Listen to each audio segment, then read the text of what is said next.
we're talking about concerts today. This is our first concert watch, I guess, episode. We don't plan on doing like an extra one a week, but it might happen from time to time. Okay, so maybe it's a delightful surprise for some. Maybe some people are like, "Why the fuck are you doing this again?" No one cares. Uh, with that being said, we're gonna talk about Alice in Chains and their MTV Unplugged, as well as Pearl Jam's MTV Unplugged, and also in honor of Kurt Cobain's death birthday anniversary, we're gonna talk about the movie about him getting murdered called Soaked in Bleach from 2014. I think so. 2015, 20, 2015? 2014, 2014. Um, yeah, it's we didn't know that Kurt Cobain's birthday was yesterday because we're not fucking losers, and like we did know yesterday because people were posting about it, and then I posted it, but Yeah. we weren't like, oh my god, we're gonna do an episode for Kurt Cobain about Yeah. how he got murdered for his No, birthday. Like, how old would he have been? He died when he was 27. He died. he would have been 54. Whoa! Imagine Kurt 54. He said he wanted to be like Johnny Cash when he was older and like write just like do like acoustic shit. And I'm like down. Yeah, it probably would have been good. So we'll get into more of this later, but the suicide note that was left, it says like he basically states him like leaving Nirvana, which is like when I think about it, it's like, oh, that fucking sucks. But then it's like, it suck though, because like he probably just does his own thing. But like he hated being a celebrity. Anyways, Yeah. anyways, we're gonna start off with the Pearl Jam MTV Unplugged. Eddie Vedder's, um, his baby, Pearl Jam, Jam Pearl, Girl Pam, Girl Pam. Mikey, Yeah. so you watched it more than me. I've only watched it once. So what was your first time watching it like, Mikey? Yeah, I've definitely seen it a bunch of times. Yeah. Um, but as totally off the wall as Eddie Vedder is, back in the 90s, Right. um, I think to hear kind of acoustic-ish versions of their songs, especially the ones they did, like Alive or Black or even Flow. Um, I think they were just I felt like they were so just there musically, you know what I In, mean? in their element, yeah. Yeah, like Yeah. it sounds great. He sounded great. Um, the first time I heard that version of Black, um, I was like, holy fuck. Because you could hear in his voice the power behind it, Yeah. and just that kind of fucking raw emotion that he brings out in that song. Um, yeah, it's fucking crazy. It's probably one of the better live performances I think I've seen. Yeah, MTV Unplugged definitely brought a lot of that. Like Hmm. even with Nirvana, it's like Yeah, there's slight, I don't want to say that I want to say it's overrated because I don't think it's overrated. I think it's rated fine. I just think the obsession with it is bigger because of like the heart the of Man Who Sold the World and We're Just Sleep Last Night. Like those are very uh I guess like beloved performances. So like yeah, the rest of the concert actually it's almost underrated because no one actually talks about like any of the other good things like all apologies on it or yeah, like any of the like anyways that being said, like Pearl Jam is like I especially Eddie Vedder, like when you put like that powerful of a band, like that loud of a band hmm, in like an acoustic setting, right, it either you get like it's a good change of pace. yeah, And even with like Alice in Chains, like I feel like the acoustic fit them really well just because of how it just fits. I don't know, it just yeah, fit and it fits every single band that I've seen do it. But yeah, it's just I don't know. It just I feel like sometimes like the type of songs and the the context of them are like sometimes they fit better in like an acoustic performance. Yeah, it's especially well with Alice in Chains, they had acoustic songs that they could actually play. Exactly, is basically what I'm So saying. Yeah. yeah, so it fits a little bit better with them. But for Pearl Jam, when you listen to an album like 10, which was the one that was out at the time of that performance, Best album. um, yeah, oh, Yeah. easily their best album. Um, it's cool to kind of just see a different kind of take on those songs, as close as they sound to like the original. Because it's Right. like it's unplugged, but it's not really unplugged. You know what I mean? No, yeah, it's not unplugged. It's just it sounds cool It's though to say that. acoustic ish, but Right. Like there's you a know, acoustic bass. It's like, well, is that really unplugged now? Like, yeah, like drums is one thing. Drums is one thing. I get it. Have the drums, but like, do you need the bass as well? If it's acoustic, obviously bass is important. I'm not saying it's not important, but like, do you if it's an acoustic performance, do you need the bass? right, It's not really acoustic anymore, is it? yeah.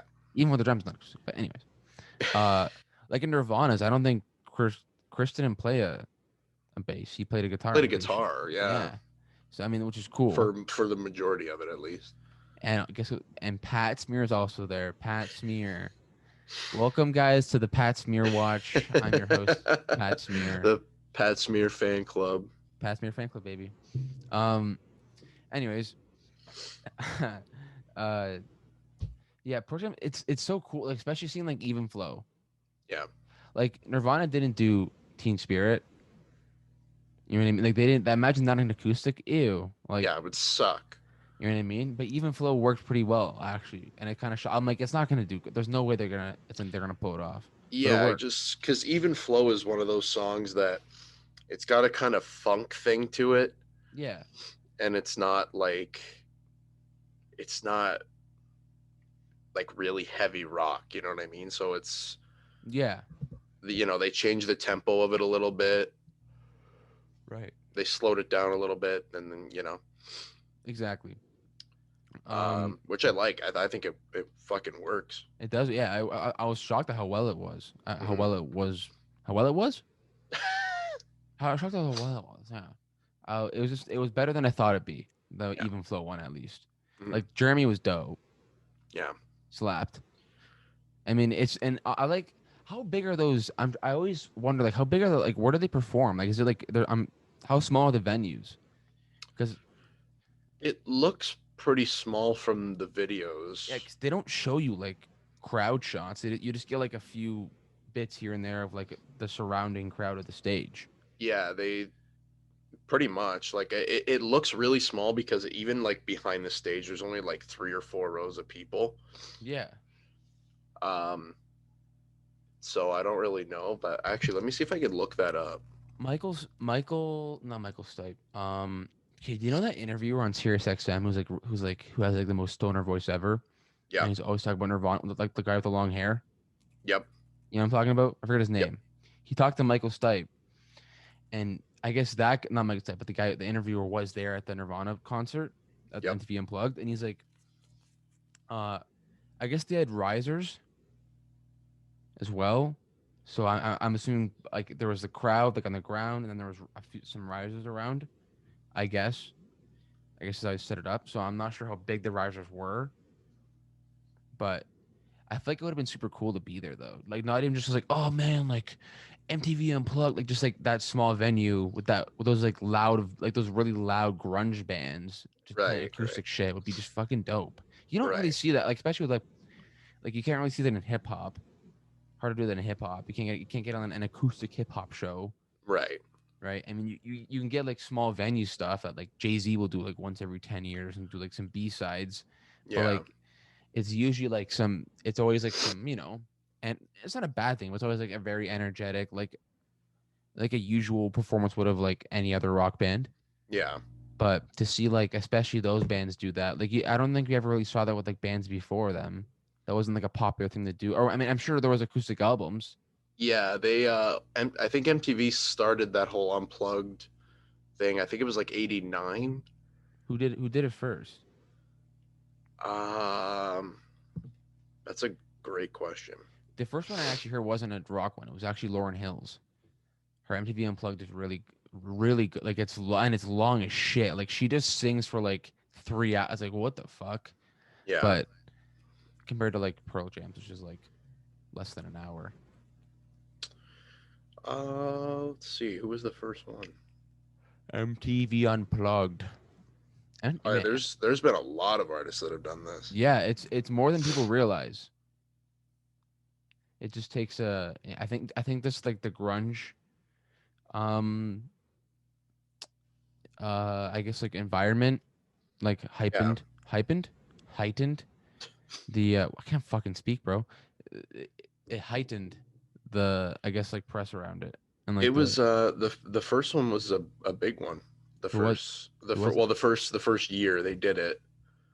Um, it was Aerosmith, Elton John, Sinead O'Connor, Poison, Joe Satriani, and Stevie Ray Vaughan. Oh my god, Yeah, that's nuts. stacked. Yeah, That's so disgusting, yeah.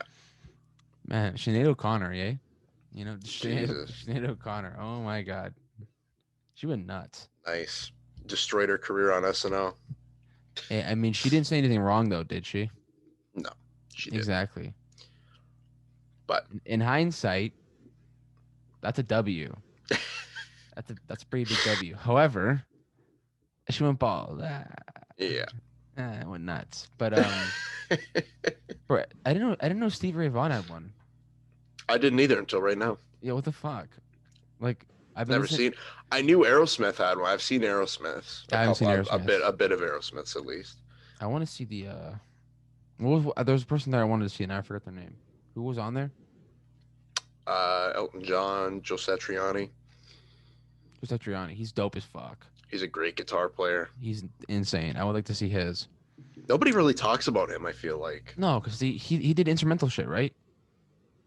for the most part, yeah. Yeah, exactly. Like no one's gonna talk. It was like I mean, He's almost like Tom Morello, like guitar wise. Like okay, his technique, his sound, kind of.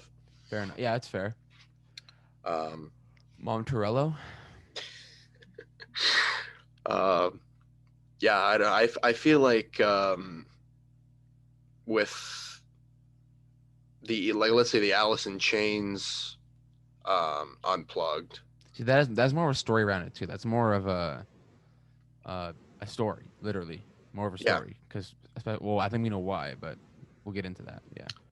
Um, I think that was, if I remember correctly, I think that was one of the last shows that Lane Staley did with Alice in Chains. It was. Yeah. They hadn't performed in like 2 years or whatever. I'm pretty sure. Yeah. They didn't really perform before that, like for a while. Yeah. And like even well, that was one of I mean even Kurt's was like that was one of the last ones that he did. I don't think he did much after that. Like they might have done a little bit of touring internationally, Mhm. like back in March and stuff like that, and Yeah. and then they took a break, and then you know what I mean. But Alice in Chains, like I mean Lane, like but Lane died in '02, right? Yeah. So what the fuck was he doing for like 6 years? Rehab, solo shit. Well, not solo, but um, with Mad Season, I think. Yeah. I don't know when that came out. So they broke up, Alice in Chains. They didn't really break up. They just like weren't playing. Interesting. Because then, yeah, he dies in 2002 Right. from an OD, I think. Yeah. Well, what else? Yeah, no shit, eh? You know, like he literally was ODing like on the unplugged. Like he was just fucking. He was zombied the fuck out. You know what's fucking crazy to me too? It's pretty That sad though. Not gonna. It's kind of sad. It was really. It's kind of weird watching it. It's like this guy's fucking going through yeah, it. like he's literally like the whole time he's just kind of sitting on that chair with his sunglasses on, and he's just kind of sitting there, and So doesn't he like pass out though and fall off his chair and they cut it out? Is there a video there of that? there was I don't know if there's video of it, but there was I think it was in an interview with Jerry Cantrell, their guitar player. Right. Um, He was amazing. I think it was with him. He's fucking great, bro. He's so sick. He makes that band, honestly. He makes that unplugged. Yeah. Oh yeah. He makes it It's unplugged. his ability to sing harmonies is next level. Yeah. And the guitar sound, bro, I like listening to acoustic solos. Hmm. Like it just sounds so sick. Yeah. It's kind of I don't want to say it's better than electric guitar ones, but maybe because I hear it so much, Yeah. and then I hear that, and I'm like, fuck yeah, It's a nice kind of departure from mhm. how they would normally sound, Yeah, which exactly. they're And it sounds harder to do too. yeah, It's definitely it harder. definitely is. Um, Um, so the yeah, MTV, but go ahead. Yeah. I was gonna say the MTV Unplugged. Like if you look at Alice in Chains and Pearl Jam's, like the difference between them, Yeah. Pearl Jam was like way more energetic, right? Yeah. Which makes sense. And look at like watch the Alice in Chains, and it's like fuck. Yeah, it's like way more chilled out and And that is their music. Like it's they don't really have much like super like fat. Like they don't have an even flow. right. What is it, Rooster? That song is dark as fuck. Yeah. Even though it's the most popular, that's one of their like that's one of Alice in Chains. Like their music is like super fucking dark, like all the time, never not dark. Yeah. And then you have like it's like Rooster is like their biggest song, and it's like or maybe is it Wood? Maybe wood, yeah. See, but like Wood question mark? Wood question mark Wood? That's so funny. I think this a song of theirs that probably comes close to an even flow would probably be Them Bones. Yeah, okay, but But even still, like it's not. yeah, it's not that level of energetic. You know what I mean? Like when Pearl Yeah, Jam plays even flow, then Bones is like it's more. I don't say it's metal, but like it's more. it's pretty metal. Yeah, it's It's that's what I'm pretty saying. metal. Yeah. It's pretty metal, right? Yeah. Yeah, But it's pretty intense. They're honestly between I think Alice in Chains probably teeters the most on like hard rock and heavy metal. Like they kind of lean towards the heavy metal side a little bit more. what about Soundgarden? I listen to this shit and I'm like Soundgarden's right there with them. Soundgarden like this is not fucking grunge music. This is fucking rock. Like Yeah, it's straight what? up like it's some of their stuff is fucking heavy Like though. it's not punk.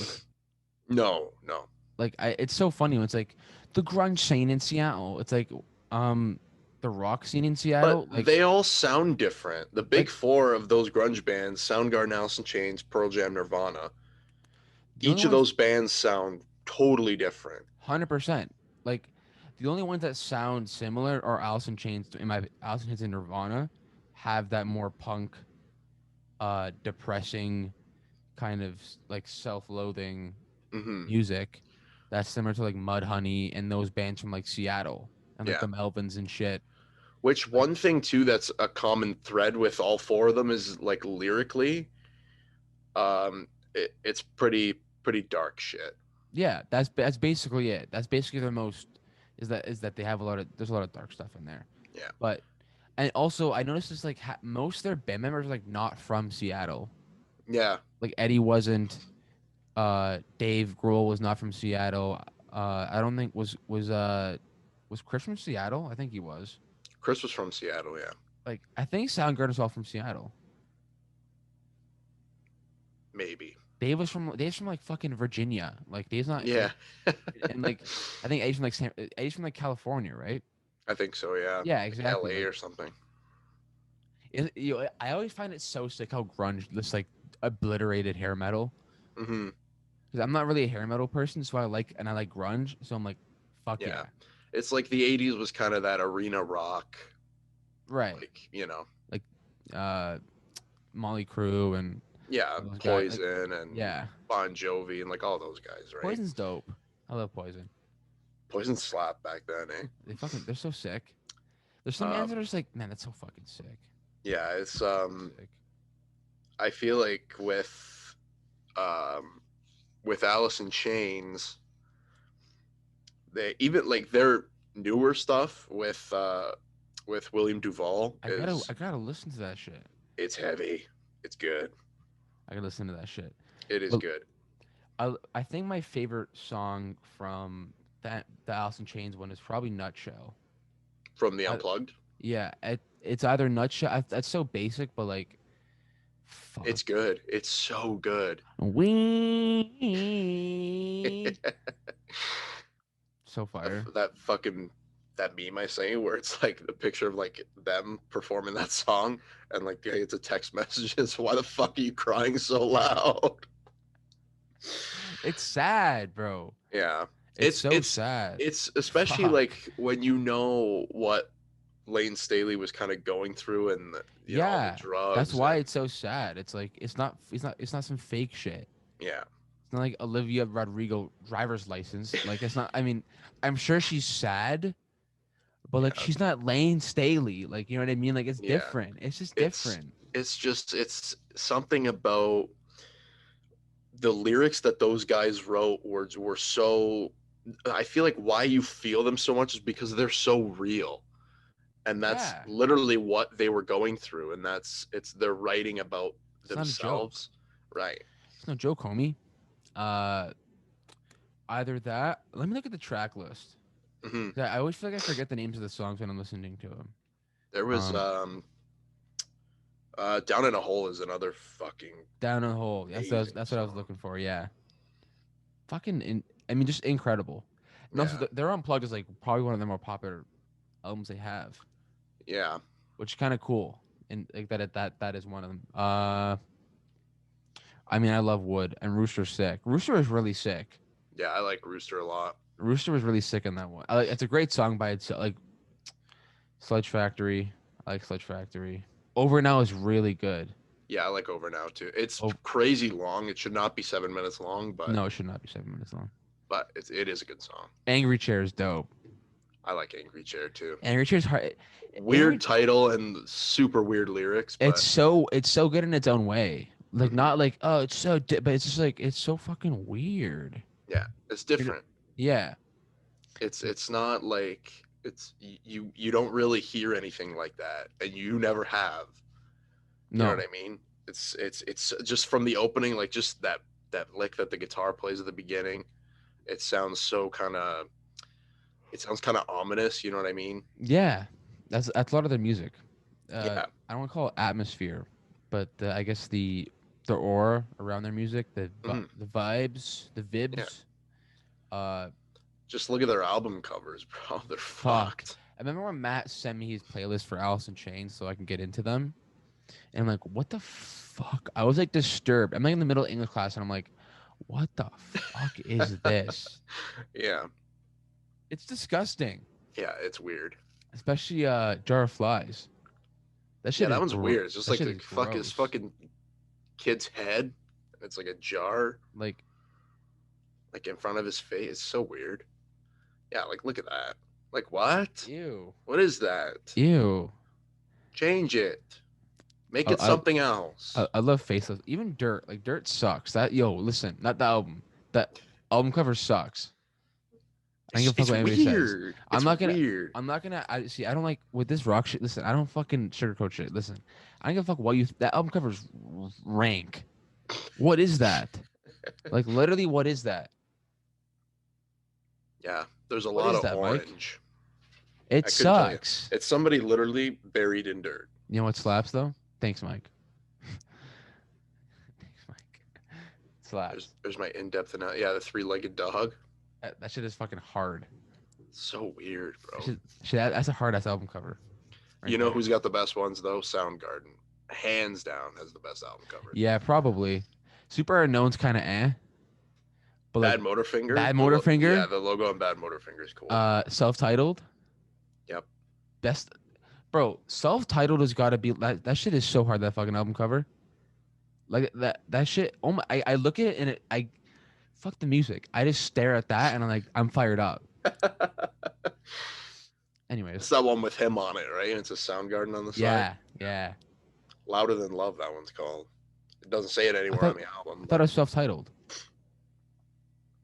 What's People call it that because it doesn't have a title on the album, but Oh, right. That is louder than right. Fuck. Why the fuck would they not? Damn. because they're dumb. I don't know. Like the Black Album. You can't. Yeah, Can you see it? Can you see it over here? Where is it? there you go. That shit is not. It's called Metallica, guys. Hmm. Not called the fucking black. I know The it's Black black. Album. It's the What do same you with even the Beatles too. the The white? White Yeah, the Album. white album. That's called the Beatles. Yeah, that's true. But it is. It's like it's self-titled. It's self-titled. Yeah, But the Black Album's such a dope name too. it is cool. Anyways, It's a good album. it's I don't. I'm not gonna call it underrated, but it's overhated Yeah. by like rock gatekeeper fans. Like, oh, they sold out. Mhm. Like, yeah, Metallica sold out. No, they Yeah. sold. Yeah. They sold. They didn't. They sold. Yeah. Like. I don't. I feel like I can't stress it out enough. Like they had to change their sound.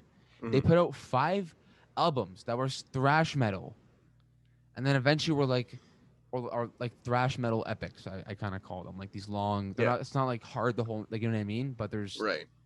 Anyways, um, you have to change your sound at some point. You can't do the same shit. They're going on 10 years of Metallica at this point. Not since Kill 'Em All, but 10 years at least of Mhm. Metallica.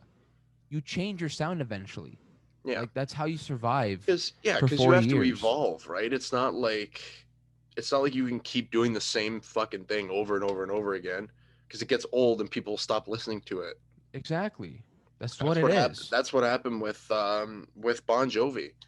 I was just thinking that. He sounded hit all of his albums for the last 15 years have sounded the exact same. I was just saying. I was literally just thinking that. I'm like, I don't want to say because I don't want to get shit on. I feel like, but Bon No, Jovi's but cool.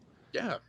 But like, Bon Jovi from the 80s to the 90s changed, and then from the 90s to the 2000s changed, and then from there they did the same fucking they did like a random country album which was stupid, but it was actually pretty good, but I was thinking the other day if Metallica, I was thinking I was gonna make a playlist of the 5 best songs from Load and Reload, and it's like that should have been the album they made. yeah. And if they make the album like that and it's good, whole different uh I guess view on Metallica or from people or consensus because like Yeah. Reload is pretty and Load is like okay, but Mm, like fucking Mama Said on Load like you made a country song, yeah. why It's weird. It like doesn't fit, at all? you know? I You're get listening to it and you hit that song and you're like, "Oh, I sympathize with people, not sympathize, but I understand, I guess, sympathize why people don't like that era mhm. because it really isn't that great musically, and their sound changes. So it's like besides the Black Album and like parts of Load and Reload, Yeah. why would you like it? Like Garage Days is like okay, there's some cool covers on there. Yeah. I like the Sabracadabra cover. Yeah. It's like a Black Sabbath song, great bass line. Anyways, um, Tremendous." tremendous, okay, Um phenomenal. What are you gonna say? and the thing is too, like the grunge era band, well, like minus Pearl Jam because they've been active since Right. the 90s. They've been consistent. But the other three, they didn't last long enough to have to evolve their sound. Exactly. They died at in their peak almost. Right. Because Lane Staley, obviously in 2002, immediately after the 90s, Right. but they didn't do any music in 2000. No. So whatever they did in the 90s stayed in the 90s, right? And Exactly. it was the same with Nirvana. Once Kurt died, that was it. Yeah, that was. I think that's probably Dave and Chris's best. I think that's a really good choice that they made. Is like to either A to not stay together, is to go Oh, apart, yeah, for sure. For sure. and B to not continue Nirvana like that. Nirvana like okay, even like Tupac. Tupac died at like his peak. Yeah. He died in his peak. Biggie died in his peak. Like Kurt died in his peak. In my opinion, I don't think they peak at. Never mind. It's obviously it's their biggest album, but I don't think they peak there. Like they end up having the unplugged. That was insane. Kurt would have gone on to do probably a bunch of crazy shit as an Yeah. artist. Um, dies in this like they live and die and breathe in that period of time. Those Yeah. bands Yeah. that they had. Metallica. If Metallica broke, imagine Metallica breaks up after Injustice for All, or even like after Master of Puppets. Yeah. Like Metallica is regarded as one of the best metal bands ever. Not hated on for like changing their sound and like all the baggage that comes with it, like Right. Cliff Burton, like all that shit. Like these Right. new set, like you know, like all the baggage they had, like Saint Anger, some Right. kind of monster, Through the Never, like that Yeah. Lulu album, like that no one listened to because no one cared. Like, why would you make that album? Like, imagine that. Yeah. They didn't have Well, time to be bad or change yeah. their sound. Yeah, exactly. Well, Because then, Metallica did, but other bands didn't. um, but that's the thing is because then you kind of risk, like, Falling off. yeah, like you risk your legacy basically because not that not that it's done anything to Metallica's legacy because they're still one of the greatest heavy metal bands of all time. 100%. Um, but for a band, let's say it's risky, like for to be dormant for 10, 15, 20 years and then to come back with new material it's risky 100% risky. And because like we were saying before with Alice in Chains, they replace, well, I don't want to say replace because you can't replace Lane Staley, but when they brought in William Duvall and well, Mike Inez was from a long time ago, but their lineup now they put out 3 albums with, but they waited like 10 years before right. they did that. Yeah, it wasn't like right after. Yeah, People like it people get wasn't the next year. Like, people give crap to Dave Grohl for starting Foo Fighters like right after, yeah, and I don't get that. It's like he's a musician, man. Like yeah, that's his this job. Like, you know what I mean? yeah, like he probably wasn't like, I mean, he probably had money, Hmm.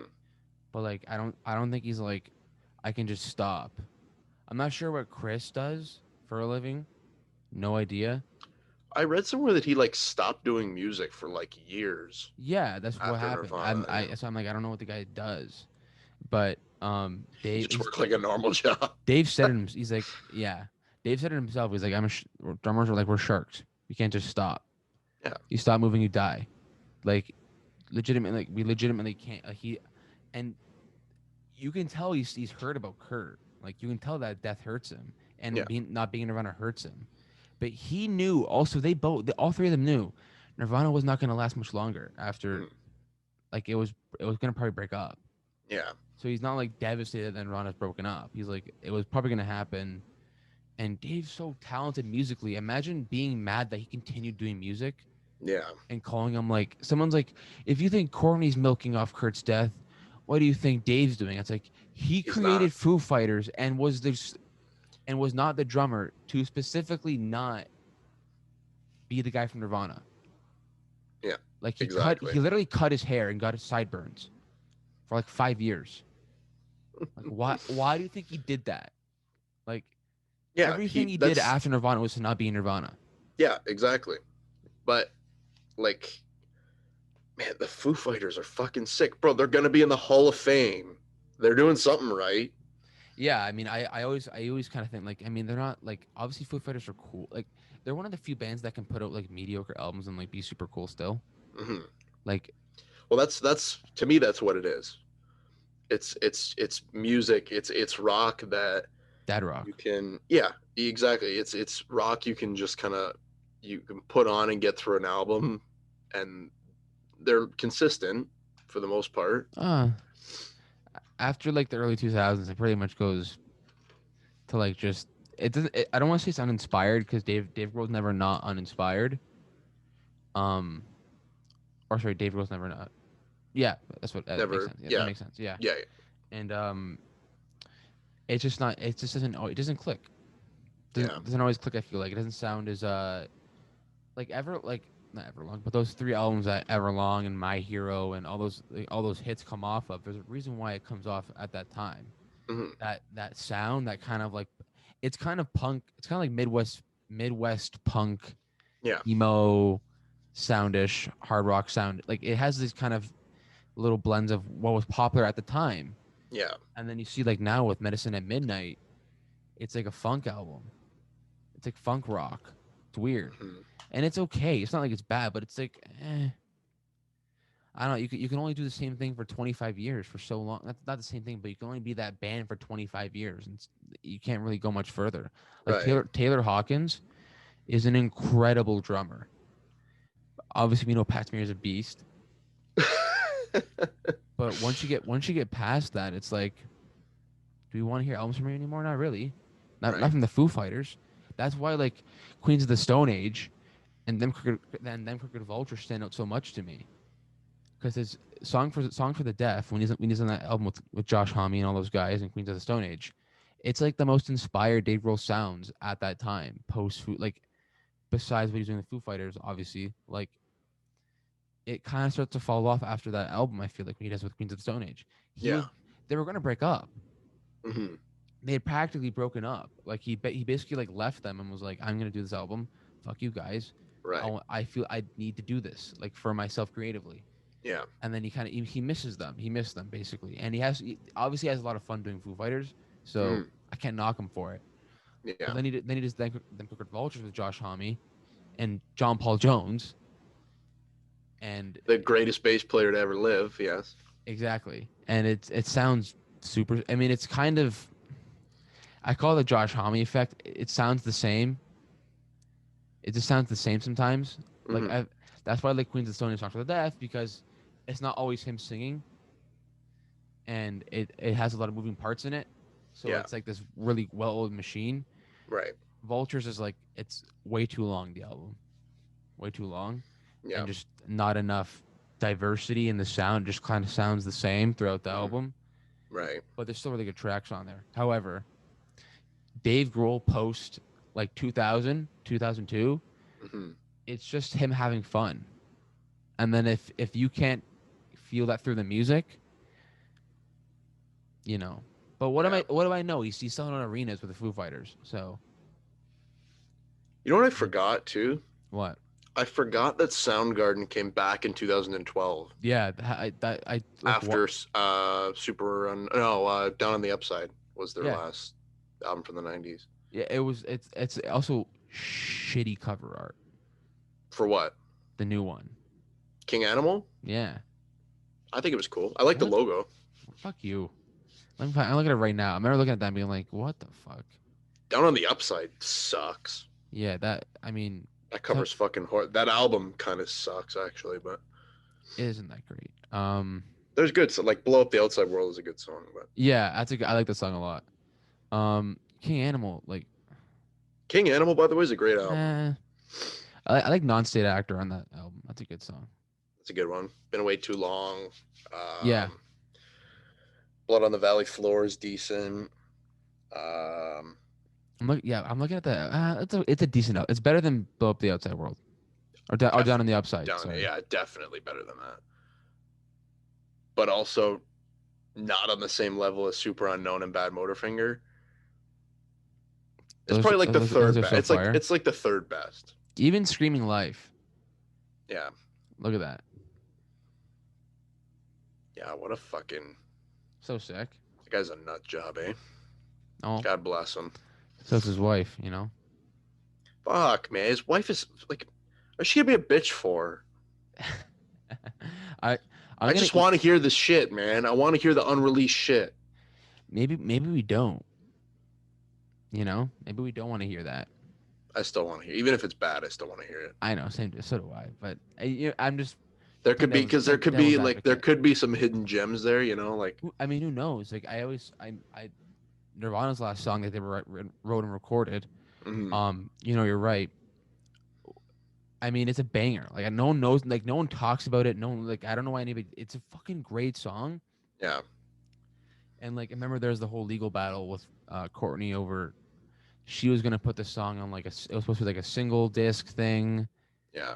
and then they're like, no, put it on the compilation like as the last song or whatever. Like, you know what I mean? Like, Well, that's what Soundgarden ended up doing with Black Rain because they cut that from Bad Motorfinger and and they put it on the compilation, right. and it's a fucking great song. Like, Exactly. you know what I mean? Like, But so it's songs like that that you could exactly find on these. The albums, problem right? was that Courtney was like she wanted it to be this like some sort of I think it had I'm not sure what, but it sounded like she was talking about let's do this for money. Mm-hmm. They're like, let's just put out, like we're gonna put it on the compilation of like they call it, but like it's supposed to be like the Nirvana story album, like it's like it's stories, their music and whatever. Mm-hmm. I don't get it, but it's a compilation anyways. Yeah, That song was supposed to be the last song. I like that idea more, not just because I think Courtney was a fucking crackhead. However, you know, that lawsuit of that song caused a lot of tension between Dave and Courtney and Chris, Yeah. and it wasn't exactly for the better. That decision that she was trying to get done. However, we are here now, and apparently they're friends. So that's gonna lead us right into our next thing, I think. It's a Soaked in good bleach. segue. Soaked in bleach, man. Soaked in bleach. As I want you to be. It's a great As a song. friend. That's probably my favorite Like Nirvana song. the memory. What is he? Is memory my Maria? I don't know. Memoria. Memoria, yeah. What is that a word? I guess it is. He's Memory. Kurt Cobain, so he can Yeah. sing whatever he wants, really. I was gonna do like the initial change like Mom Torello, but I can't. It'd still be Kurt Cobain. Damn it. Curtis uh, Cobain, born on February 20th, 1964. I don't know. It's Anyways, unimportant. soaked in bleach. See, one thing I want to say about Nirvana, um, They're overrated and they suck. like yes and no. No, I was joking. Yes, I think they're overrated, I don't big think time. so. I don't think so. I Um, don't I don't get that statement. I feel like of that scene, of that Seattle grunge scene, I don't think they were the best band, and I don't think they deserved as much attention as they got. I think the attention part they deserved. I think the best band thing, no one's really saying that Nirvana's. I don't think I never heard anybody say Nirvana is the best. Like they say they're the biggest band. They were the biggest. They were bigger than all the bands like combined But that's what bothers me is because the other bands I think had so much more. to offer Um, musically and artistically. Yeah, of course. yeah, I totally get that. and I also Alice in Chains and Soundgarden have two of the greatest rock singers of all time. right. I th- I think you have to look at sometimes I said this another night. Some things, Mike, they're unquantifiable in music and art and film and all that shit. Why Kurt Cobain clicked with that generation, they were that big at the time and still are because the music they wrote and produced resonated with generations. That's what happened. Alice in Chains, however, did not as much. Soundgarden, not as much. Pearl Jam, not as much. Like they were all catering to themselves musically, like doing what they wanted to write. But Kurt's was just different. The what he Yeah, wrote was just different, and then that stuff is what hit with the youth. You can't really quantify it. Like you can't sit there and break down the math of it of like why that happens. It just does. It Nevermind comes out. Teen Spirit music video on MTV premieres. They blow up. That's what yeah, happened. It was like a big bang. It was just like they're there, boom. Now they're there. And I agree with. Of course, I agree with. I mean, my generation, like the obsession with Kurt Cobain, like his death makes him infamous. I think hmm not exactly like he's. I mean, he was artistically really good. I think he yeah. was. I think he lyrically and like melodically, I think Yeah. he was brilliant. No doubt, And same with Chris though. well. See, that's where I think Chris kind of has an edge, but um, Those bass lines.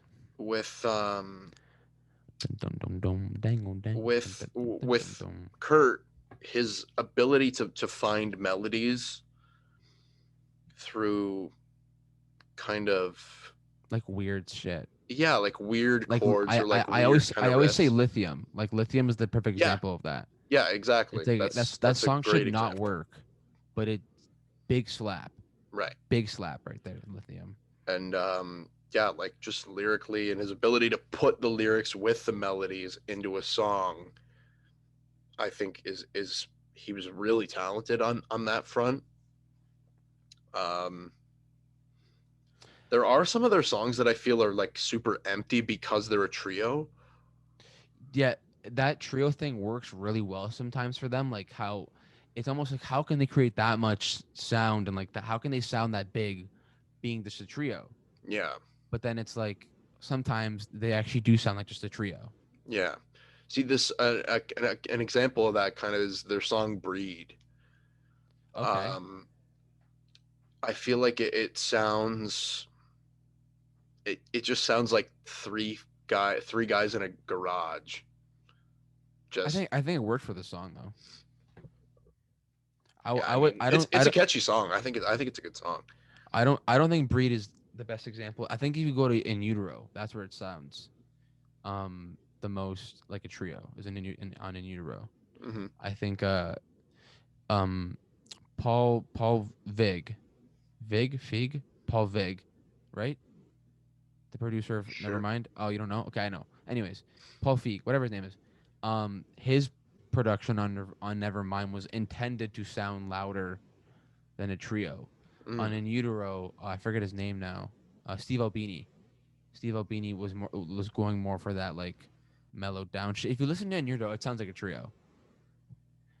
Like, but the songs are constructed that like it doesn't really need to sound like a not a trio because they're more it's definitely more singer songwriting, like the way Kurt won, like Heart Shaped Box, Yeah. all that shit. Um. Anyways, I think saying like they're really overrated and stuff like I think that just grossly uh underlooks like what the good shit they actually did. Like I think they're rated fine. I think they're rated fine. I don't think they're the greatest album. I think it's so hard to compare them to other four bands though, because like you Nirvana was more of a punk band than any of them. And like I think you have to I think comparing them to like more of like the actual like the Melvins and like Mudhoney, I think that's where they belong. Like and maybe next to Alice in Chains, like even throwing them in there. Soundgarden and Pearl Jam are like they're nothing alike. Mhm. Uh, like I mean they're just not. Like Oh, all see, rock sounds similar sometimes. Sometimes like you can find similarities in rock. sure. That's gonna happen. Like I'm sure if you sat there and dissected every single song that they put out, you could find similarities with every four band. But every four all the four bands, but that generally they don't sound the same. So it's so hard for me to compare them. It's like me trying to talk about like Drake and like underground New York rappers who are like 17 years old writing like retardedly good bars. Yeah. But It's like you can't really compare those guys. the thing is with Pearl Jam, I feel like they don't fit because their only big rock album was 10. Yeah, After 10, they put out what, Vitalogy, I think. And you get songs like Better Man, or on Verses they put out like a song like Daughter, mhm. and or Nothing Man, or you know what I mean, and they're kind of slower, more chilled out. So I don't really think Pearl Jam, if you're talking about 10, that album competes with the other ones, but otherwise I You don't mean think. quality wise? No, like I just think the genre of music, like Oh, I okay. feel like they're still a rock band, obviously, but I feel like they don't really go with the those other three bands, No, they don't. because those other three bands consistently through their years of activity put out the same, like, relatively similar kind of sounding records. Never mind is the least how do you like I don't know, this is just me. I always feel like Soundgarden like does not fit in even with them sometimes like with Alice in Chains and Nirvana just because of how like heavy like metal Hmm. it almost was. Yeah. Like it wasn't really punk to me.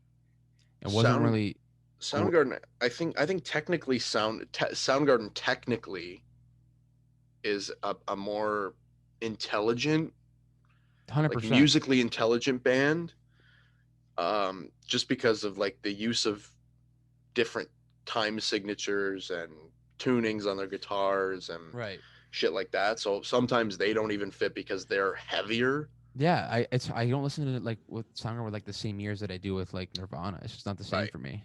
Right. See, It's just not the same. the thing. See, Nirvana and Pearl Jam are kind of the outliers because they don't sound. Let's see, Alice in Chains I would put with Soundgarden, because I think, like, with regards to heavy metal elements in their Yeah, music, sometimes yeah, that makes sense sometimes, yeah. I get that. listen to Duval era Alice in Chains, Oh, I'm and sure it sounds you'll similar. think the same. Yeah, okay, that makes sense then.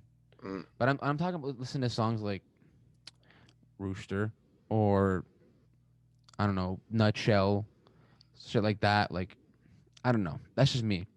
But I hate comparing the four bands though. It's just like I don't even like doing it. It's just like why? yeah, They're all so they all bring so much different stuff to the table. yeah, It's so hard for me to compare like actually like physically compare them like or like on merit. mm, Like it's so it's so hard for me to do it. Cause I listened to Nirvana with like such different years than Alice in Chains, yeah, and same thing with Soundgarden, and I don't listen to Pearl Jam a whole lot. But still, like when I'm watching when you're watching the Alice in Chains MTV Unplugged and then Nirvana MTV Unplugged and the Pearl Jam like all like they all sound completely different. yeah. Like if that's where I think you can probably pick out the differences the most, Hmm. and especially with the bands. Yeah. I mean, like I can't tell you how many times I've had a conversation, whether it's with my brother or whoever, and you're talking about those four bands, and you think about who the greatest singer is. You can make a case for any of them. That's what I'm saying. Is Like because I mean, my opinion, I think Chris Cornell's the greatest rock singer to ever live. But probably, yeah, yeah. at the same time, Eddie, Lane Staley, you can make an argument for him. Eddie Vedder and Kurt Cobain, I think, is probably the weakest singer out of yeah, the four of on a them. technical level, but I think Yeah, what his voice does for, I said this the other night, like what his voice does for those songs, yeah, you can't really sing songs better than Kurt wrote because Kurt right, wrote those songs for Kurt to sing. right. He So sings them for him. It's not yeah, like, and you what know what the I mean? it's literally what it's same with Robert Plant. Yeah. Don't tell me Robert Plant is like some extremely amazing vocalist. I don't want to hear it. Well, he is. But I don't think he is. I think his singing like it's so it's to me it sounds unorthodox. As someone who's like not like a trained singer, it sounds unorthodox. It is his voice is so weird and like it's like it's like the like, I don't say moany, but it sounds like very whiny. His voice. Do you know what I'm saying? Maybe Okay. tell me it's just I don't know why Robert Plant like he's an amazing singer and like frontman and like lead vocalist, but like as like some sort of like I don't know like technically I don't know. Maybe I'm wrong because when he does like reaches like kind of like those super high notes and like those screams or whatever, those Yeah, moans. he doesn't really hit them bang on. Yeah, they don't sound that great, but like it's Robert. I don't know. Again, like kind of unquantifiable. Like it just Yeah. hits. It just See, hits right. I see. I think he sounds good when he goes up and hits those notes. But the thing is, when you recognize that he's not quite hitting that note, or if he overshoots the note, Yeah, and if you're listening for it, it I've kind of bothers you. I've always listened to Led Zeppelin and been like, he doesn't. It doesn't sound completely right. His voice it doesn't sound right. But like it doesn't sound. Something sounds kind of off, but it works in his favor though. I guess same with Kurt, same with Eddie. Yeah, It's their own shit. It's their own style. It's what they bring to the table. yeah, It's their voice. Do you know what I yeah, mean? Like I'm not. I said this like you can't. Robert Plant's an amazing singer, but I'm sure there's a bunch of songs that Robert Plant can't sing. yeah. Of You know what I course. mean? So like Yeah, he sings his stuff really well, and it's hard to sing his stuff. yeah. But I feel like even like really good singers can't sing his stuff. You know Right. what I mean? It doesn't sound as good. Like like let's say just as an example, because we were talking about him. Listen to if you listen to Chris Cornell covered "Whole Lot of Love" with Santana, Doesn't sound as good. No. which is weird. But Chris Cornell's vocal, not even listening to the song because obviously, if you're Carlos Santana, you should not be covering Led Zeppelin. But Chris Cornell's vocal in that song is right up there with Robert Plant's. You think so? 100%. I don't think it sounds right. It sounds off to me. I feel like he gives it that kind of grit that it needs, but he's also hitting the notes. So I gotta listen to it again. I don't remember liking it. it's hard to get past how the music sounds because it's not Led Zeppelin. That might have been it for me. Now that I remember, it might have been Yeah, Santana. that's what it was for me because I listened to it and I'm like, fuck, this is terrible. But his vocal's incredible on it, so it's like, Or like Michael Jackson is an amazing singer, and like and they're him and Chris Cornell's vocals are like so different, but like Yeah. him singing Billie Jean Hmm. is like kind of better than Michael Jackson singing. It's in a weird way. Yeah, because he takes it down like I was watching this one guy. He did like a reaction video on YouTube to that song, to Chris Cornell's cover of it, Yeah, and he said like the Michael Jackson version, it makes you want to get up and dance to it, and Chris Cornell takes it in a different. makes you want to die. Yeah, like Yeah, it's really kind of grim, and it's more somber. it's acoustic, right? Yeah. So you can only go you can only go so many ways with that acoustically. Hmm. Really only one way. And it's what he did. You Yeah. know what I mean? Like you can't go many ways with Billie Jean acoustically and like sing it like like I mean you can. I've seen it before. Like someone do it acoustically and it sounds cool, Yeah. but I don't know what Chris did is like fucking a whole nother level of Hmm. shit. So anyway, soaked in bleach. Yeah. Um, did Kurt kill himself, Mike? See, Exactly. you can't really. It's hard to stand on a specific side because we don't know, and I don't think we ever will. No. Because Uh, it's they did reopen the case technically. They didn't reopen the case, but it got reviewed by one of Seattle, like one of their cold case guys, and he's like he killed himself.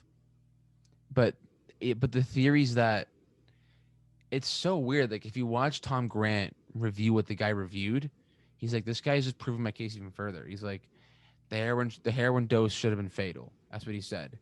It's like, then how the fuck did he shoot himself? right. Um, the doctor's note thingy in Courtney's room was like, and the paper with her practicing letters was for her Us. to rewrite the doctor note. That wasn't for Kurt's suicide note, and it's like, oh fuck, maybe he's right. Like you can poke so many holes in both sides. Hmm. Like the whole shell thing. The shell shouldn't have been on that side. The shell would have been on that side that it was on if somebody had Had done shot it him. in the head, right where he Right. got shot. The heroin kit. Why is it neatly packed up? Like, Right. did Kurt was like the tolerance level? Like, there's all these things that like I don't know. It's so like it pains me because I don't want it to be a murder because then it just makes me even more mad that he died. Like him killing himself is like, you know what? You couldn't take it anymore. That's it. Well, like Right. it's like corny. Got it. Like the motives behind her doing it are there. They're there. Hmm. Undeniably, they're there. And Yeah. it's like, oh, it's misogyny. It's like it's not misogyny to say that. Like, no. She said 1,000 times. Like she said this before. She said it on an interview like 5 years ago. She's like, you don't bet against me. Don't do that. Won't end up well for you. I don't. And again, like as someone who knows somebody who's drug addict and has those like similar tendencies, it's so like I cannot get a read on Courtney Love. I can't read her. I can't. It's impossible to read her. You don't Yeah. know. You think you know what you think you know who she is and what she will do, but you don't. I don't think we actually do. Yeah. I think it could be worse. I think like it could go back to the whole Rome thing. Like she was talking about Rome and that whole overdose, like that was a suicide. But the doctor was like, that definitely was not a suicide. That definitely was just an accident. Yeah. And it's like, was she? How long was she planning this for? Like, you know, why was she? Did she sue? Like, why? Like, she said that she accused Dave Grohl of hitting on Frances Bean, and Dave's like, no, that never happened. Like, the levels that she's gone to like put people on the ground, Yeah. like metaphorically and literally. And the thing is, too, Kurt wanted a divorce. Right. So obviously something wasn't clicking there with Right. the two of them. There was the whole Lollapalooza conversation that they had as well. Like he should have done Lollapalooza for Yeah. like their money, and then Billy Corgan got involved in that conversation, and then He's a piece of shit, too, that guy. But I'll never forget him on Rogan, just him being like, "Oh, I know stuff that nobody else knows about that whole thing, so I'm gonna keep it to myself." Yeah, shut your fucking mouth. Like Like, no one wants to hear you talk about it anyways. To be honest, even if you knew if Kurt died, like, if you knew the actual truth, no one want to hear you say it. yeah, No one because want to hear fuck you say him. it. He gets his fucking dirty nose in other people's business all the time. And you know what? You have no right. Smashing Pumpkins suck. You suck. They have a couple good songs, like the landslide cover. That song is. I remember hearing I remember hearing that cover at first and being like, okay. And then I heard it like a month ago, and I'm like, what on God's green earth is this garbage? It's garbage, is what it is. Oh my God. He butchered that song.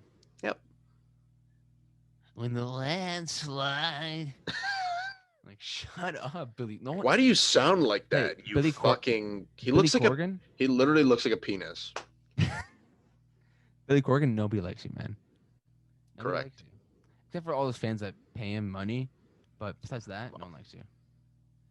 Yeah. Like we're gonna say what Mike had a thought. Sorry for fucking Smashing Pumpkins fan. We're Imagine just that. absolutely ripping Billy Corgan. Actually, oddly enough, my ex. Oh my God. My drug addict ex, who like reminds me of Courtney Love, is a big Smashing Pumpkins fan, or used to be at least. Oh, That don't make sense. it's a good thing you said X there. I don't know. Was it? I Have I told you that story before? I can tell you that story one day about that. don't think so. I'll tell you that story. It's a continue. Mike Soaked and Bleach. What were your thoughts about the marriage, divorce? um, yeah, see, I feel like she was. They say it in the documentary that she was super controlling, and she was. There was another interview that I was watching on YouTube, and she said like it was with the nanny, I think. What about the nanny? Um, Which one, Michael or DeWitt or the blonde chick at the hospital? no, I think it was the blonde chick, Okay. and she was saying that Courtney was always asking him about like money or his will and all that other shit, Yeah. and so then obviously he wrote her out of the will, Or he tried to. I don't think he actually or he did. tried. I don't think he did. Courtney got the estate after they died. After he died, Courtney got the estate. It wasn't the Francis Bean at first. I don't think Francis got it. I swear. I'm like I thought that Francis got it, but then I found out that apparently Courtney got the estate, or was supposed to get the estate. I don't know. Maybe I'm wrong. Maybe But because maybe because Frances Bean was so young.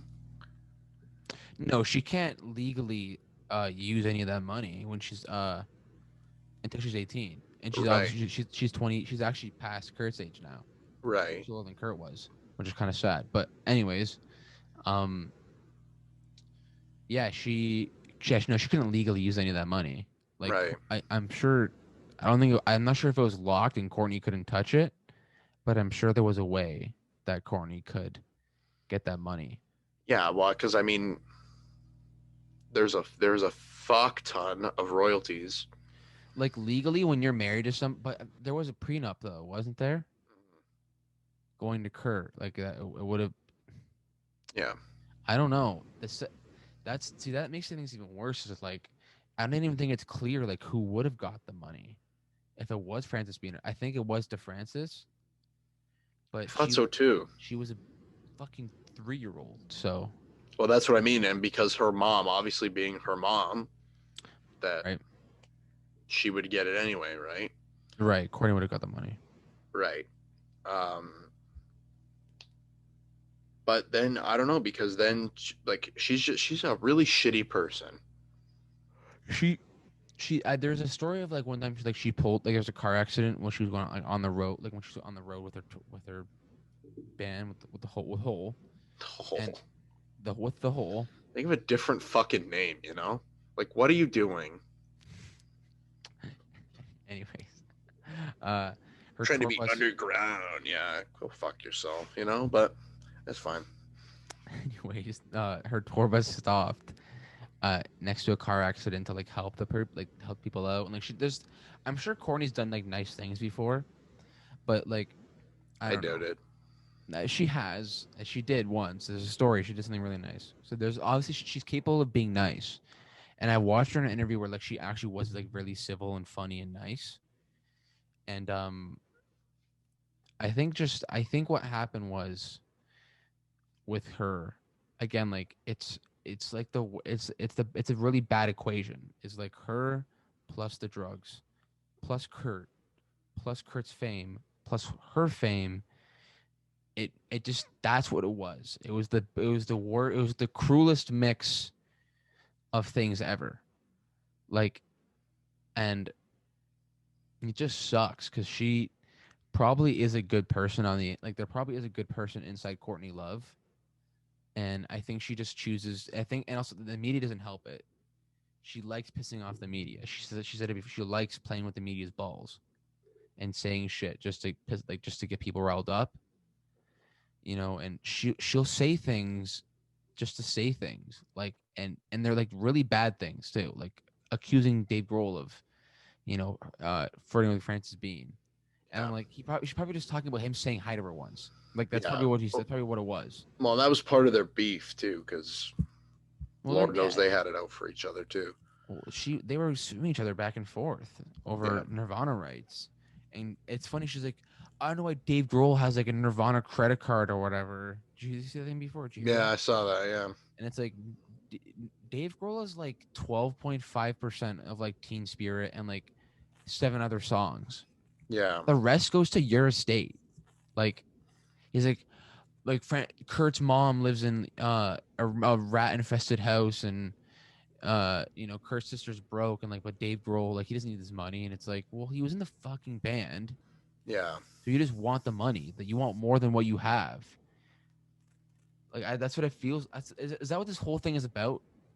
You know what I mean? Getting what she doesn't deserve and getting Yeah. that money. Is that what it's about? Like, Well, because she here, what does it say? It says she sued Dave Grohl and Chris Novoselic in 2001 to dissolve a limited liability company that had been established to control the defunct band's finances and other affairs. So they countersued her for that, right? and then um, It was. They didn't really talk about it much publicly either. It was yeah, very. not really. It was more Courtney. Yeah, and then 2011, Courtney Love accused Dave Grohl of attempting to seduce her daughter Frances Bean. I mean, I doubt it. And then, well, it said she later rescinded her statement. So She just said it. Like that's like drug addict shit, bro. Like they do yeah, that shit. They'll just say shit like they'll just make an accusation about something that happened like crazy, and they'll be like, yeah, dude, and they don't even like remember them saying it. They'll deny it. Like it's so. Francis Bean also denied it as well. yeah. Um, and I'm sure Because it he's fucking like didn't happen. You know what I mean? Like it's like just make shit up on the top of your head and she fucking. is right though. Like I don't think Dave Grohl needs like the Nirvana money. He doesn't. But she claims like she had like his Nirvana credit card, like he bought an Aston Martin with it. While like you know Kurt's mom, and I'm like maybe that's true, maybe it's not. Maybe he bought an Aston Martin with his own money that he has with Foo Fighters. Because I'm 90% sure that the Foo Fighters is not on a record label. Yeah, They have their own rights and they make their own money. Which is why I think they actually keep putting out albums. To be honest, it's probably yeah. because they just it's a Because they're check. financing it themselves. You know what I mean? And that's the other thing too is that he has to do everything himself. Like he has to hire like Metallica. They have to hire teams of people like record labels to do things for themselves. Right. Because when you're that big of a band, you can't sustain it on your own. You Right. can't. It's not like us where I can edit and do all the marketing and do all that and record and I can do it myself. It's not the same thing Right. with a band. It's not the same thing. It isn't. Well, Um, the only bands really that produce their own shit or like pay for their own shit are big bands like Metallica. yeah, Like you know what I mean? The bands that have the money and can afford it. And Dave Grohl, like he's part of a future Hall of Fame band with the Foo Fighters. That has nothing to do with Nirvana or his fame in Nirvana. It has nothing to do with that. no, it doesn't. He's his own artist and Right. he's in his own band. There goes who my he's a singer and hero. guitar player for. He's not even the Watching drummer. as he goes. I love my hero so much. It's a great song. There's never been a song that I've actually wanted to cry to more, but don't cry to. Like every time I hear the song, I'm like, wow, it's so fucking like. I wish they would have. I wish they would have done the documentary a little bit different. Soaked in bleach. Yeah, Okay, because why? I didn't really like that they like it was basically a movie and then spliced in the movie was like actual interview with the Yeah, guy a lot of people didn't like that. I don't know how else they're gonna do it.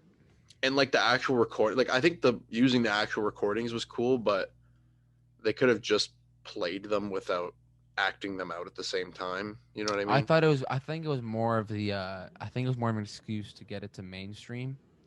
Like Montage of Heck was mainstream because of it took the animated approach for part of it. Courtney was involved. Frances being produced it apparently. I mean, she did. She's credited as a producer on Montage of Heck. Courtney tried suing the director of Soaked in Bleach so it didn't get Go released. figure. I'm not I sure. wonder why.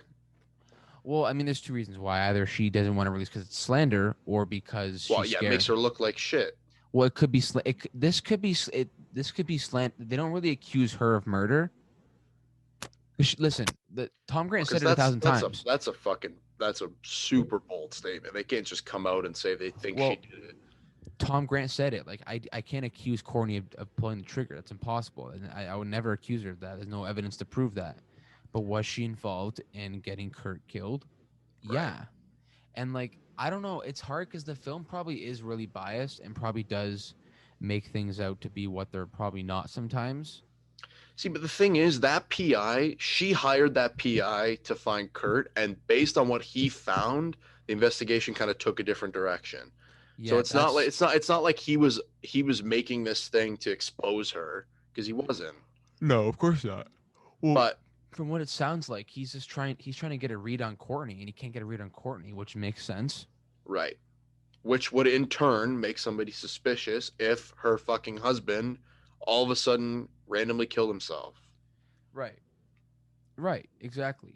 Because and you saw all those interviews with all his friends and they were like no, like he wasn't depressed, like he was really happy and like they just had a kid. Which I take with a grain of salt, just because look at Robin Williams. You know what I mean? Like Yeah, I mean you can hide it, sure, but I'm just saying it's you can't say definitively that Kurt wasn't in a bad place. Like I'm sure if he were to kill himself, it would have been at that time just because of Courtney and the pressure. And listen, he did not want to be famous though. Like he has reason to be upset. Like he had, if you not reason to be upset, but I mean like from Kurt's own words, like he did not want this famous shit. mhm. And how famous, and also you have to look at how quick it happened. I think something like between Nevermind and Kurt's death is like 27 months. 27 months, the biggest album of the 90s, or one of the biggest albums of the 90s. Like from nothing to that point was 27 months. Yeah. Like it's incredible. Like not incredible. It's insane, is what it is. Yeah. So I mean, I'm sure it affected Chris in a way. I'm sure it affected Dave. None of these guys wanted that, and Kurt also had a weird family life. If you watch Montage of Heck, they basically painted out as Kurt as like a fucking not psychopath, but they painted it like he's crazy. They painted out like he was not mentally okay, and he probably wasn't. Yeah, I mean I'm sure he wasn't But I just all hard there, but I find it hard for him to do that. I just find it hard for him to kill himself when you have a daughter like that. the thing is like it's not even like the suicide part for me, it's like how they found him. Like Oh, the amount of heroin and the shotgun and the heroin kit is like the thing that I like the most. Not like, that but I find interesting the most. Like, yeah, why is it like his it heroin makes kit? it You makes need no sense. it. I mean, I'm sure you could. I'm sure it could be debunked.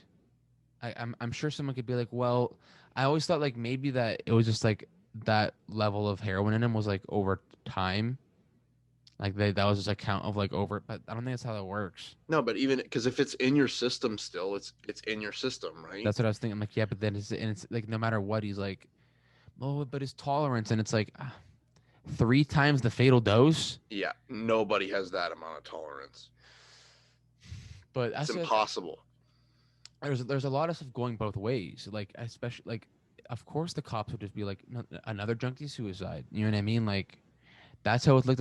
It's very if you're gonna kill somebody, you kill a junkie. Like that's literally that's like a lot of cops Yeah, have like said like you kill somebody, you kill a junkie because it's so easy to frame it.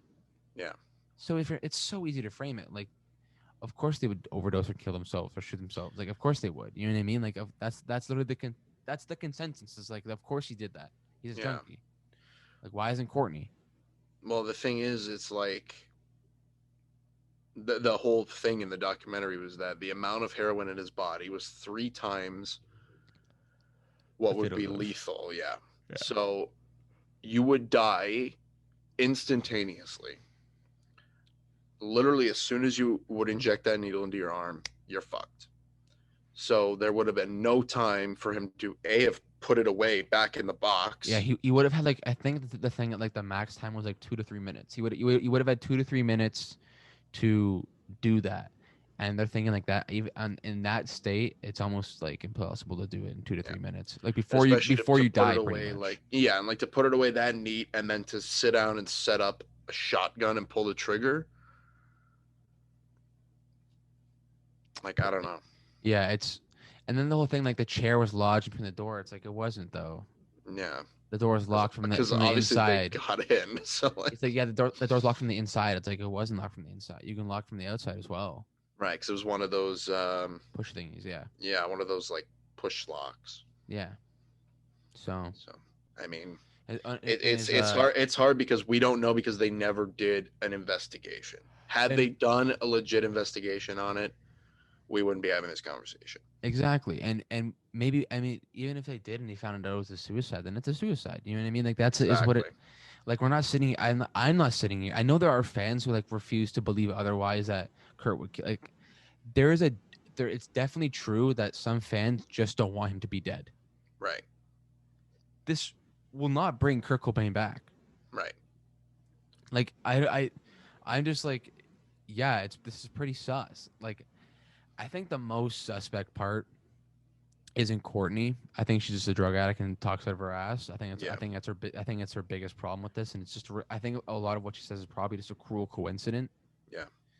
Um, it's the investigation. Like that's probably the like oh the his license was on his wallet next to him. It's like yeah, because the guy was taking like was trying to find out who it was. Yeah.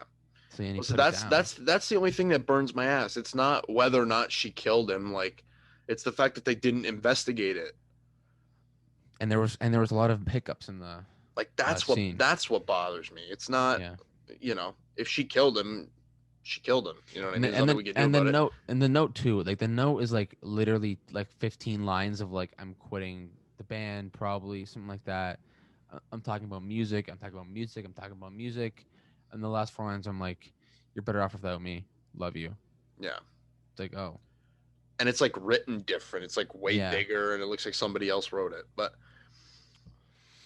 Um, but If there's one artist in this situation who like with Chris Cornell, that's another thing too. Like with Chris, like if there's artists who like probably did kill themselves or probably got murdered, either or, it's these two.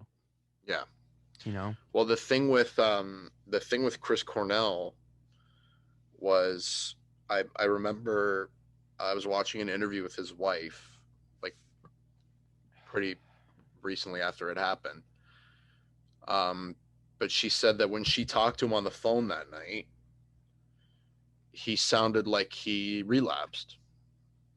Yeah. Like she Yeah. said, he sounded like he did when he was in rehab, um, which is weird because at that point he had 3 kids.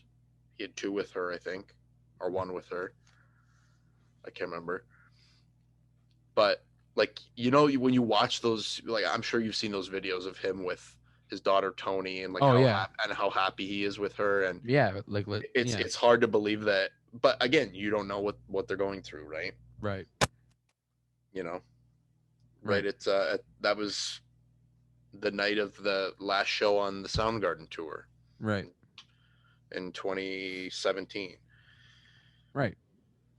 A lot of the stuff too. Like, I saw someone's like, why would he kill himself on the last night of the tour? Mhm.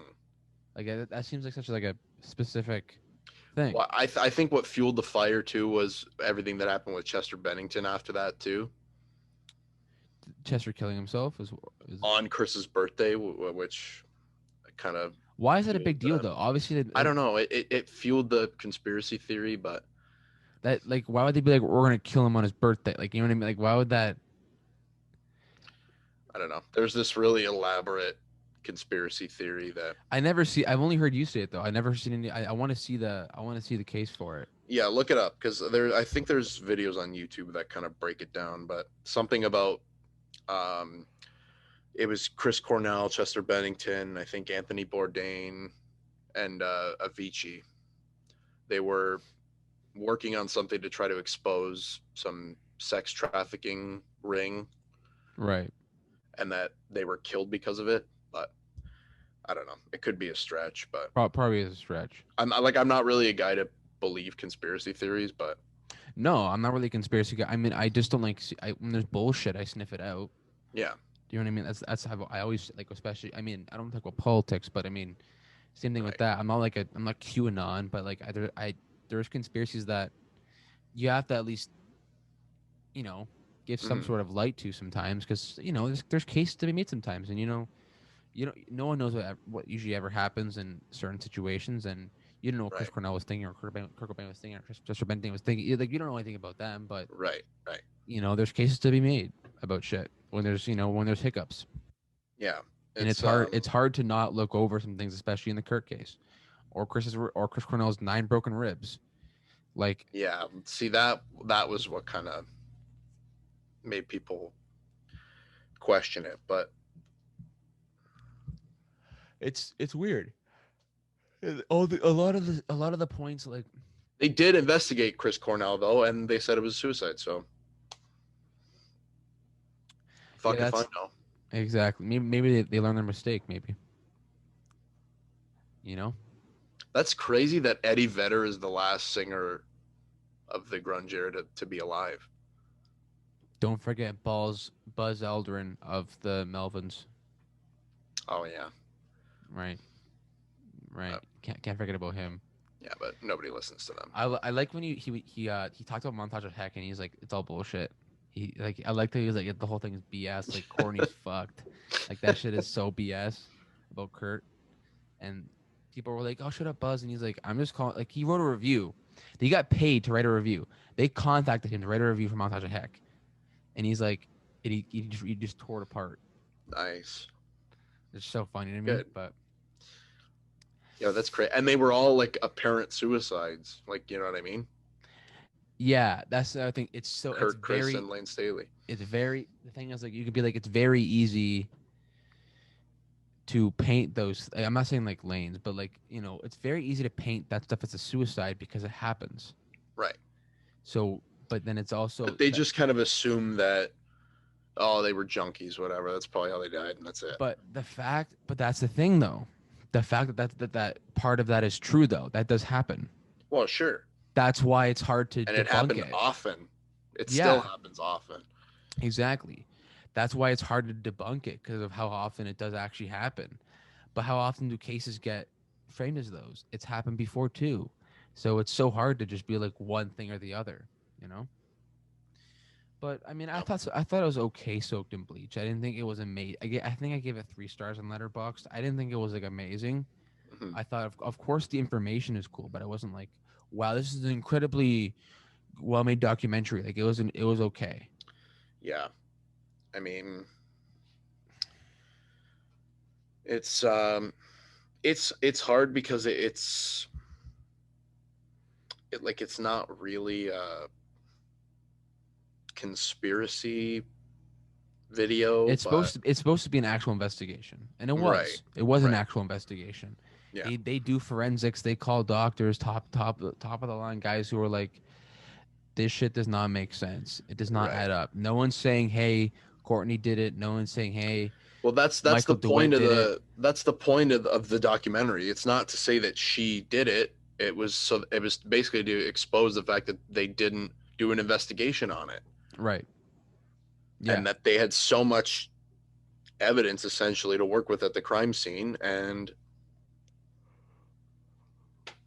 Or evidence not to work with, almost, I guess. You know what I mean? Like, oh, well, look yeah, at, like there's a heroin crate. He killed himself. It's like, okay, well, it's neatly, like, you know what I mean? Like, it's so weird. But anyways, yeah, some people are saying that it's like for that, for the, the cigar case with the, like, the heroin kit to be that far from him, he would have had to like throw it. Like, it wouldn't even make sense for him to like put it down there. Like, he couldn't have put it there if he's in the chair.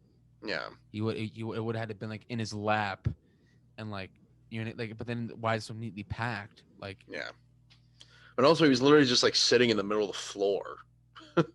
well, what else are you gonna do, Mike? Well, it's random, you know. Is it random? You want to be in the kitchen table? No, but I mean, like, I don't know. Just shoot heroin on the floor. I don't know. Yeah, you don't really do it. Not He like didn't in want a to. weird. He didn't want to get comfortable on a couch or something. You know, Well, he's trying to kill himself apparently. So. allegedly. Also, yeah, that part too. Like, if he does have the fatal dose, then how did he not die from the, like? It whatever. I don't even want That's to the think about thing. it. Like, There was a theory that he was shot first, and then they pumped him with drugs after, so they made it look worse than it was. probably, but also they did do fingerprints, but it was like a month. It was like 6 weeks later. Yeah, of course. It's like, or I think it was like, I think they did it on March 4th. I'm pretty sure. Or sorry, they did it on May 4th. I'm pretty sure. Stupid. Which is it's almost a month after. Which I'm not sure if that makes a difference. Would it make? I think it'll make a difference probably. I would imagine. I'm not a forensic guy, but whatever. All right, Mikey. What else we got? I think that's it. Yeah. There was what was the news that happened? Someone got cast in something, or yeah, Joaquin Phoenix got casted in an Ari Aster movie. Woo! Oh yeah. Another A24 That'll be fun. horror classic. Yeah, it's gonna be good. I would imagine. Don't talk down about them, Mikey. No, I'm not. I'm just saying. No, I'm saying. There's been a couple stinkers, but I mean, Yeah, I mean, there's been a few, but there's bangers. They put out bangers. That's what they do. if it's Ari Aster, I'm okay with it. Fuck It's yeah. gonna be good. He's And made two great movies so far. if Joaquin is reading the script and going, I like this. Yeah, He's it's like, obviously good. It's not for money. Like he didn't. Joaquin's never done anything for money. Yeah, exactly. He does it because he's fucking weird. Exactly. So it's gonna be messed up. Yeah. All right, guys. Thank you guys for watching and listening and doing whatever you're doing, liking, subscribing, commenting. Okay, make sure you turn that notification bell so you don't miss anything from Mike Watch. Follow Mike on Instagram at Michael78. Follow me at Michael Calabrese 12. Follow the other Michaels on Instagram and TikTok. Thank you for listening and for watching. Have a great day or night.